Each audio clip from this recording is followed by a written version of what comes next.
Olá! Em nosso último encontro, encerramos a discussão a respeito da arbitragem. Hoje daremos início ao estudo de um dos mais relevantes instrumentos autocompositivos presentes na nossa sociedade. Apesar de não existir legislação específica, como uma lei da conciliação, como temos com a lei de arbitragem, o ordenamento jurídico está evoluindo para abranger estes conceitos, tornando os procedimentos mais seguros e viáveis para as partes. O principal foco do nosso estudo será a Resolução número 125, de 29 de novembro de 2010, do Conselho Nacional de Justiça, que dispõe sobre a política judiciária nacional de tratamento adequado dos conflitos de interesses no âmbito do Poder Judiciário, dando outras providências. Diversos projetos foram criados desde a década de 1990, estimulando os processos autocompositivos, sempre com excelentes resultados, mas sem normatização adequada que pudesse ser implantada nas diversas regiões do Brasil. Elaborada sob a premissa de que ao Judiciário cabe estabelecer políticas públicas para a resolução de conflitos, seja pela via heterocompositiva ou pela via autocompositiva, esta resolução pretendeu padronizar nacionalmente tanto os procedimentos de conciliação e mediação que ocorrem na esfera pré-processual, quanto os que se desenvolvem ao longo do processo judicial. O Conselho Nacional de Justiça, o CNJ, é uma instituição pública que visa aperfeiçoar o trabalho do sistema judiciário brasileiro, principalmente no que diz respeito ao controle e à transparência administrativa e processual. Tem a missão de contribuir para que a prestação jurisdicional seja realizada com moralidade, eficiência e efetividade em benefício da sociedade, procurando ser um instrumento efetivo do Poder Judiciário. O CNJ desenvolve e coordena vários programas de âmbito nacional que priorizam áreas como gestão institucional, meio ambiente, direitos humanos e tecnologia. Entre eles estão Conciliar é Legal, Metas do Judiciário, Lei Maria da Penha, Pai Presente, Começar de Novo, Justiça Aberta e Justiça em Números. Instituída por força das atribuições constitucionais e regimentais do Conselho Nacional de Justiça, a Resolução número 125 possui uma série de considerandos que, de modo introdutório, fundamentam todo o restante do texto legal. Vejamos quais são estes pontos fundamentais. Eficiência operacional. O acesso ao sistema de justiça e a responsabilidade social são objetivos estratégicos do Poder Judiciário. O direito de acesso à justiça, previsto no artigo 5º, inciso 35 da Constituição Federal, do qual já falamos, além da vertente formal perante os órgãos judiciários, implica acesso à ordem jurídica justa. Cabe ao Judiciário estabelecer política pública de tratamento adequado dos problemas jurídicos e dos conflitos de interesses que ocorrem em larga e crescente escala na sociedade, de forma a organizar em âmbito nacional não somente os serviços prestados nos processos judiciais, como também os que possam sê-lo mediante outros mecanismos de solução de conflitos, em especial dos consensuais, como a mediação e a conciliação.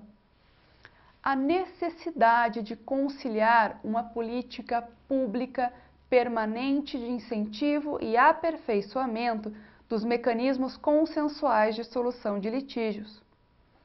A conciliação e a mediação são instrumentos efetivos de pacificação social, solução e prevenção de litígios, e que a sua apropriada disciplina em programas já implementados no país tem reduzido a excessiva judicialização dos conflitos de interesse, a quantidade de recursos e a execução de sentenças. imprescindível estimular, apoiar e difundir a sistematização e o aprimoramento das práticas já adotadas pelos tribunais. A relevância e a necessidade de organizar e uniformizar os serviços de conciliação, mediação e outros meios consensuais de solução de conflitos, para lhes evitar disparidades de orientação e prática, bem como para assegurar a boa execução política pública, respeitadas as especificidades de cada segmento da justiça. A organização dos serviços de conciliação, mediação e outros métodos consensuais deve servir de princípio e base para a criação de juízos de resolução alternativa de conflitos, verdadeiros órgãos judiciais especializados nesta matéria. Conseguem visualizar como todos esses motivos basilares da Resolução número 125 têm total conexão com o movimento de acesso à justiça e as respostas possíveis para a crise da jurisdição? O princípio do acesso à justiça, consagrado através do artigo 5º, inciso 35 da Constituição Federal, deve ser interpretado como o acesso qualificado a uma ordem jurídica justa. O Judiciário deve promover ações que tutelem os interesses da população de forma abrangente, não apenas aos relacionados a conflitos de interesses, mas aquelas garantias primordiais ao desempenho de sua cidadania. É necessário garantir ferramentas que diminuam as desigualdades sociais, tragam melhor educação à população, incentivem participação popular na democracia, entre outros fatores. São as únicas maneiras de vislumbrar um futuro com mais justiça e satisfação da população. Este movimento de acesso à justiça não se atém simplesmente à atividade do judiciário, mas corresponde a uma ampla gama de serviços que devem ser desenvolvidos por vários setores de forma integrada. Originalmente, o movimento de acesso à justiça visava apenas reduzir a litigiosidade contida, dando vazão àqueles conflitos que não poderiam ser solucionados pela via tradicional.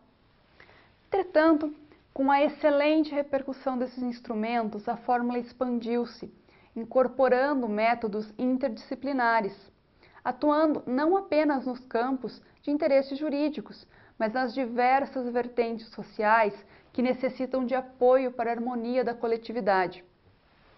Atualmente, o ordenamento jurídico brasileiro é um sistema pluriprocessual, prevendo as hipóteses de processo judicial, mediação, negociação, arbitragem, conciliação e até mesmo práticas autocompositivas ainda inominadas.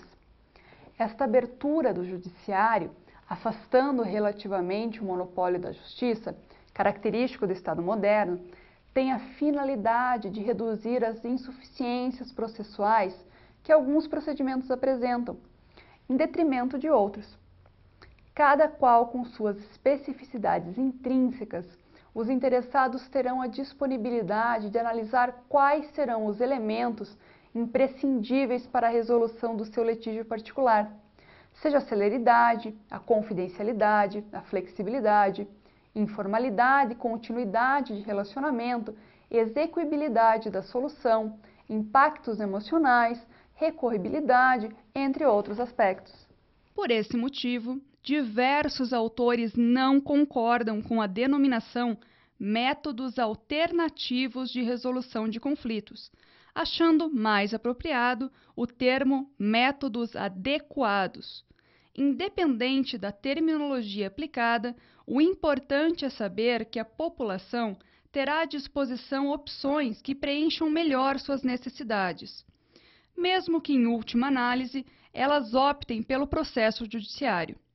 Oferecer alternativas não significa abolir a jurisdição estatal, mas apenas complementá-la conforme as necessidades que se apresentem.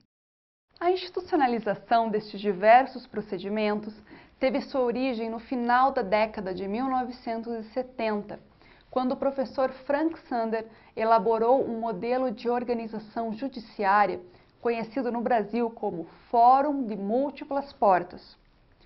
Sua proposta era de afastar o caminho único do sistema judicial e formar um grande centro de justiça, organizado pelo Estado, no qual as partes seriam encaminhadas ao modelo processual adequado para o seu conflito específico. Através da Resolução número 125 do CNJ, o significado da pacificação social passou da necessidade de sentenciar o maior número de questões em menor tempo, cumprindo prazos e metas para a desobstrução do judiciário, para uma abordagem metodológica voltada à eficiência, satisfação e celeridade. É um conjunto que passa a integrar o conceito atual de justiça. A resolução de litígios é desenvolvida nesse prisma concomitantemente a ações de prevenção e reparação de direitos, incentiva a participação da população nos procedimentos de resolução de disputas, tornando o judiciário menos judicatório e mais um centro de harmonização social. Com o objetivo de estimular as práticas autocompositivas em todo o país, duas estruturas foram previstas na Resolução número 125. Primeiramente, devemos nos atentar ao disposto no artigo 7º, que diz: os tribunais deverão criar, no prazo de 60 dias, núcleos permanentes de métodos consensuais de solução de conflitos, compostos por magistrados da ativa ou aposentados e servidores, preferencialmente atuantes na área, com as seguintes atribuições. São 6 incisos e 4 parágrafos que, resumidamente, determinam que os núcleos foram criados com o objetivo de desenvolver a política judiciária local relativa à resolução adequada de disputas. Atuam principalmente na formação de conciliadores e mediadores e na instalação dos centros judiciários de solução de conflitos, previstos no artigo 8º desta resolução, conforme veremos em seguida. O artigo 8º prevê que, para atender aos juízos, juizados ou varas com competências na área civil, fazendária, previdenciária, de família ou dos juizados especiais cíveis, criminais e fazendários, os tribunais deverão criar os centros judiciários de solução de conflitos e cidadania, unidades do Poder Judiciário preferencialmente responsáveis pela realização das sessões e audiências de conciliação e mediação que estejam a cargo de conciliadores e mediadores, bem como pelo atendimento e orientação ao cidadão.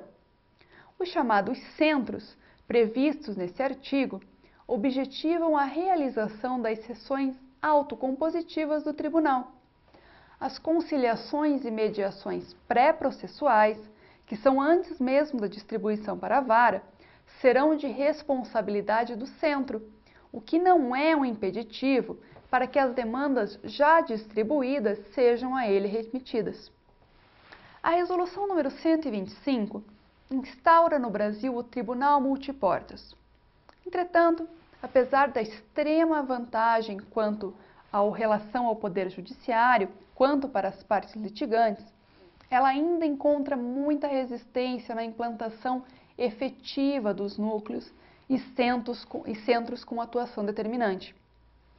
Tal perspectiva pretende ser alterada com a aplicação efetiva do Código de Processo Civil de 2015. Com uma tendência fortemente pró-autocompositiva, o texto prevê a criação de setores de mediação e conciliação em todos os tribunais, reiterando os dispositivos que citamos da resolução do CNJ. Com a sanção presidencial, o texto final do Código de Processo Civil 2015 trouxe inúmeros benefícios aos institutos autocompositivos, conforme analisaremos em um momento futuro. Para que a justiça possa funcionar corretamente, é necessária a atividade integrada de diversos setores. Não é apenas a reforma da legislação que irá resolver o problema do acesso à justiça, mas sim a realização de palestras, incentivos a programas, mutirões de conciliação e mediação, incutindo na sociedade geral a ideia de que a composição nos conflitos traz mais benefícios com menos desgaste, se comparados ao processo judicial típico. No nosso próximo encontro, vamos nos aprofundar nas características e no alcance da conciliação. Até a próxima!